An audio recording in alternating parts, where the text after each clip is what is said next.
This is the iCarzone UR1000. Auto scan. Yeah. I'm just going to go through.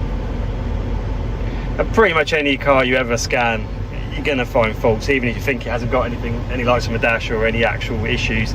There's always some kind of stored fault that's there and hanging around in the background, comms error or something.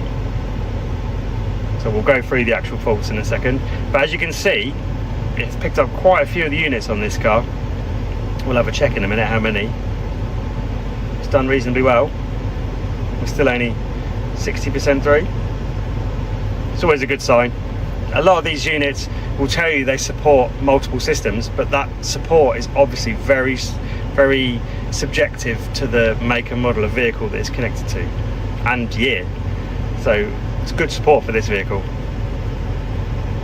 So we've got engine, transmission, shifter, ABS, power steering, airbags, instrument cluster, air conditioning, the SAM, which is like the body control module on a smart, head unit, audio gateway, the second SAM module, and the telematics. So we go straight into the engine. Read the fault codes. Again, stored fault code. Pretty pointless. We can clear that. Which I think I went into the transmission then. I have to say that the touch screen is not the best.